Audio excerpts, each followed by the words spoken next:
उत्तर प्रदेश सहकारी शाखा प्रतिनिधि चुनाव में हुआ हंगामा। यह पूरा मामला उत्तर प्रदेश के जिला अमरोहा के हसनपुर ब्लॉक का है, जहां पर सपा नेता उम्मीदवार ने जबरन पर्चा खारिज करने का प्रशासन पर आरोप लगाया।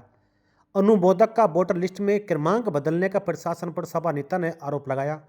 पर्चा दाखिल होने के बाद वोटर लिस्ट में क्रमांक बदलने का भी आरोप लगाया और क्षेत्राधिकारी और सपा नेता के बीच बैंक के सामने हुई तीखी नोकझोंक। आप ये वीडियो में साफ देख रहे हैं किस तरह से सपा नेता और क्षेत्राधिकारी के बीच में नोकझोंक हो रही है।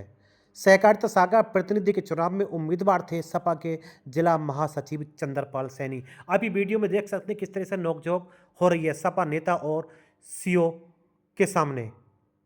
देखिए समर इंडिया की है खास रिपोर्ट। जब लिस्ट इनके पास है, नाम इन्होंने बदल दिए होंगे। और सुनो तहसीलदार साहब, अच्छा नहीं कर रहे हो आप में।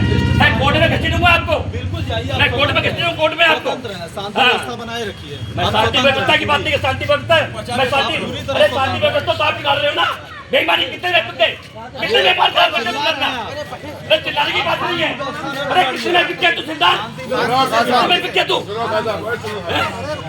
कितने बिके तू ये बताना। मेरी औकात है, मैं सीधे आराम से।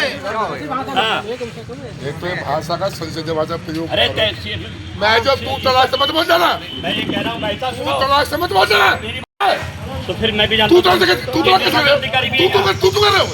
तू करोगे से। अरे गलती ना देखो चल जाओ। हां मैं कोर्ट में जाऊंगा ना। ये क्या बात हुई आप? ऐसे थोड़ी बदतमीजी है। कोर्ट में जाऊंगा। हां तू कहोगे तहसीलदार को। तू कहोगे आप। तहसीलदार साहब, ये जो मामला था, ये क्या मामला है? चंद्रपाल सैनी ने आरोप लगाया आपके ऊपर कि पर्चा आपने जानबूझ के कैंसिल करा, क्या मामला था? इन्होंने पर्चे पे जो है अनुमोदक का सीरियल नंबर गलत भरा हुआ था और इस आधार पे जो है, और प्रस्तावक का सीरियल नंबर गलत भरा था। इस आधार पे इनका पर्चा खारिज किया गया है, जिससे क्षुब्ध होकर ये जो है अनावश्यक आरोप लगा रहे हैं। तो निर्विरोध हो गया चुनाव है? फिलहाल एक पर्चा स्वीकृत हुआ है। किसका? पूरन सिंह जी का। चंद्रपाल सैनी जी, ये जो यहाँ मामला हुआ है, क्या था ये? मैंने कल उत्तर प्रदेश सहकारी ग्राम विकास बैंक के शाखा प्रतिनिधि के पद पे नामांकन कराया था और मेरे पास वोटर लिस्ट की कॉपी है। मैंने जो मेरे अनुमोदक प्रस्तावक हैं उनके सही क्रमांक मैंने भरे थे, उसकी कॉपी भी मेरे पास है। और इन्होंने क्या करा, इन्होंने वोटर लिस्ट में क्रमांक बदल दिए। जो वोटर लिस्ट थी उसमें क्रमांक बदल दिए, सब कॉपी तो वोटर लिस्ट इनके पास ही रहती है। और आज इन्होंने इस बेस पे मेरा पर्चा खारिज कर दिया, जबकि मैंने सही पर्चा भरा, फोटो स्टेट मेरे पास है कि रात में इन्होंने जो है वोटर लिस्ट का क्रमांक बदल दिया और आज दूसरी वोटर लिस्ट दिखा रहे हैं कि तुम्हारा क्रमांक है।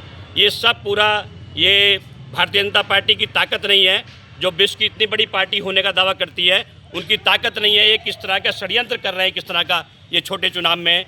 और इन्होंने, आपने देखा होगा, सहकारी समिति में पर्चे लूटे गए, बैंक के चुनाव में पर्चे लूटे गए। इनकी हिम्मत नहीं है चुनाव में आने की। इन्होंने गलत तरीके से, बिल्कुल इलीगल तरीके से, अवैध तरीके से पुलिस प्रशासन की, भारतीय जनता पार्टी के नेताओं के साथ मिली भगत है और इन्होंने पर्चे को खारिज करने का काम किया।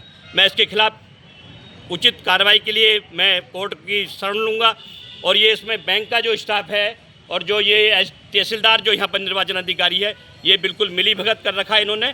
और इन्होंने बाद में जब पर्चा हमारा दाखिल हो गया तो उसके बाद में वो क्रमांक बदल दिया।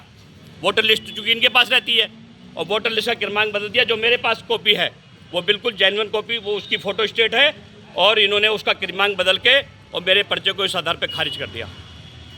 जबकि मेरे जो अनुमोदक प्रस्तावक हैं जेन्युइन अनुमोदक प्रस्तावक हैं और इसलिए इन्होंने पर्चा खारिज किया। बैंक के प्रिंटर की निकली हुई है वो। हाँ, बैंक से फोटो स्टेट लिए भाई मैंने। भारतीय स्वाभिमान और शौर्य का उद्घोष, राजनीतिक मुद्दों से लेकर जनता के हितों की बात अब होगी नई उम्मीद के साथ। बदलते नए भारत की सोच, समर इंडिया, यही तो सच है।